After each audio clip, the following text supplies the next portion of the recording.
Hey everybody, AC here, and welcome back to another episode of Gaming Month. This time, we are talking about my number 7 favorite video game of all time, and that is Yu-Gi-Oh! Capsule Monster Coliseum.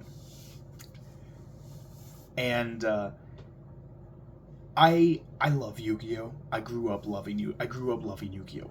But I actually have a pretty strong aversion to most of the Yu-Gi-Oh! Video games. I had one Yu-Gi-Oh! Video game that was for the GameCube, not the GameCube, the Game Boy. It was for the Game Boy.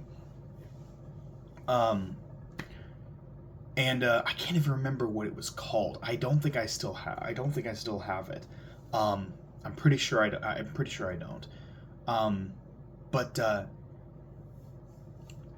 I that was it was that game, and then um, I tried playing a few other Yu-Gi-Oh games.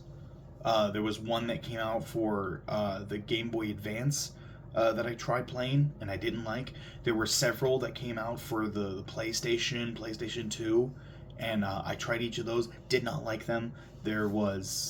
Um, there was a 5Ds one that came out for the Wii that I had, um, and it came with this like weird.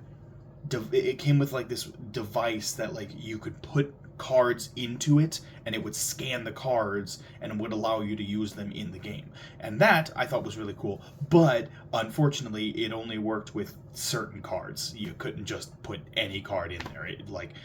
The specific cards were made for the game, and you could only use those and scan them in there, and so it was stupid.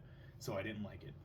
Um, and then I had a Yu-Gi-Oh! GX PS2 game, and that was the closest one to me really liking. Um, uh, Mainly because um, the mainly not even because of like the actual like in-game card game. It was mostly due to the fact that like you could interact with basically any character in the game, and you had like affection levels for the different characters. Um, you had affection levels for the different characters, so you could actually like start dating the different characters in GX, and that was really cool. I really liked that.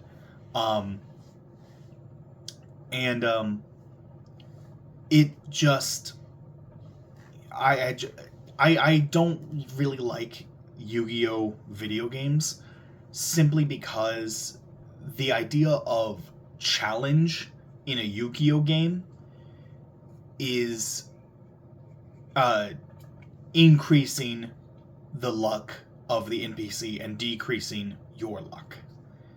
And basically, like the way they increase difficulty in most Yu-Gi-Oh games. Now, granted, I haven't played every Yu-Gi-Oh game, so I can't say every video game, but in almost every single one I've played, the way they've increased the difficulty has been um, that they increase the odds that the NPC will draw exactly what it needs to counter anything you may have, and it will also decrease your odds of actually drawing something that can actually help you. And that's it. It's all just RNG, and so you just you draw a bad hand. Well, you're screwed. You're screwed because your opponent just drew everything it needed to win. Um,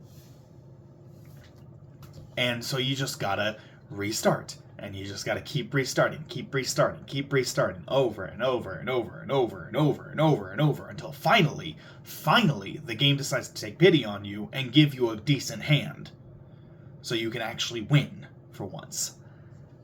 And I don't like that. It's too RNG. There's too much RNG to that. There's too much RNG to that, and my luck when it comes to RNG is just the worst. Um, and so yeah, I don't like Yu-Gi-Oh games for the most part because of that. This is the one Yu-Gi-Oh game. Capsule Monster Coliseum is the one Yu-Gi-Oh game that I absolutely love with a passion, because unlike other Yu-Gi-Oh games where your opponent has cards and the game will generate whatever random card it needs, your opponent needs in order to win. In order to win or counter you. It generates a card at the top. It generates a card before you draw it. That's just how the programming works. It generates it as you're about to draw it. But like before you draw that top card, it could be any one of the cards in your deck, because it hasn't generated what the card is yet. When you're about to draw it, or when it's about to be revealed, that's when it generates one of the cards at random. But with Capsule Monster Coliseum, nope, none of that. You have to pick specific monsters. You have to pick specific monsters from a list to bring out onto the field, and they're there. They're just there. They're just there, and then you use certain amount of points in order to summon them, and then you get to move them around like pieces of chess pieces on a chessboard. And they all have their own unique ways of moving. Some of them move front, back, sideways, side to side. Some of them move diagonally, and some of them jump around. So it's all different. So so you gotta strategize. What do you want to prioritize? Do you want to prioritize diagonal movement, and what is your opponent going to prefer? Now, once you've played the game a couple times, there is New Game Plus, by the way. You get through the whole game, and then you can just start back over from scratch with everything you've already done. You just immediately go back to the first match again, and after one or two times going through the whole story, you'll understand exactly what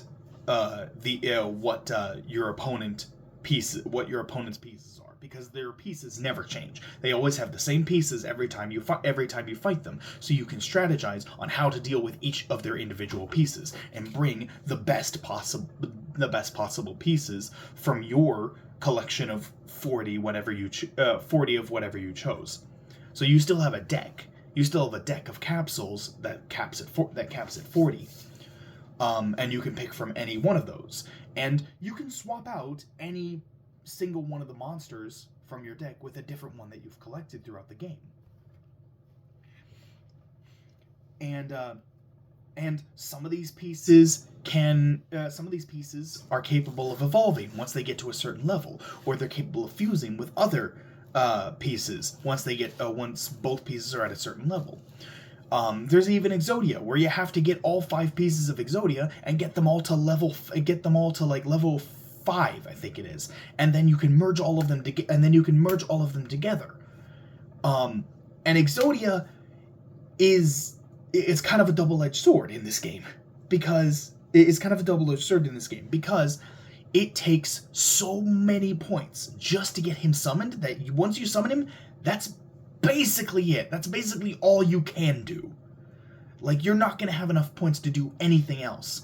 And moving him is going to take half of your points on your next turn. So you're not doing much if you have Exodia. And when he does move, he moves in a very odd pattern. It's not like he has his own unique way of moving that's different from anyone else's.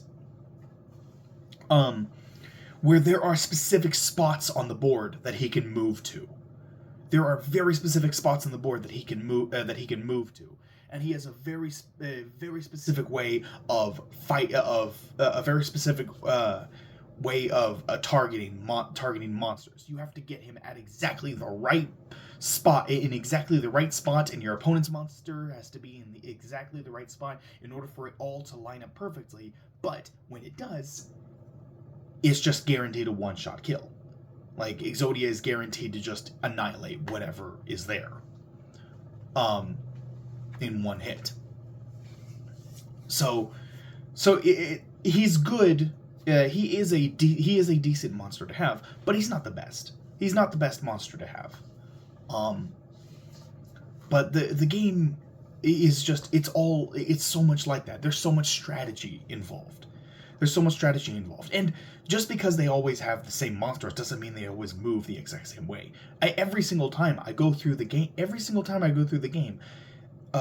the NPCs always end up having their pieces move in a different way than they did the previous time. They're always moving in reaction to how you're moving. Sometimes you can lure them to you by separating one away from the rest of the group. You can lure them to you, and then once they get close enough, you bring all of your strong ones right over there in order to have a quick counterattack and take out several of them at once, or sometimes they'll ignore your pieces and they'll try to go around all your pieces in order to get to your player piece. And if your player piece is destroyed, that's an automatic lose. And so so while they always have the same pieces, they almost never act the same. And that's what keeps it interesting. That's what keeps it fresh. Along with trying every single monster piece there is. Which there's like over 400 different monsters in the game. There's over 400 different monsters in the game, and you can have up to 6 copies of every single monster in the game. So yeah, that's 2,000 different capsule monsters that you can collect in total throughout. No, it is 5, because I do remember it is 2,000. It is 2,000. It's 5 copies you can have.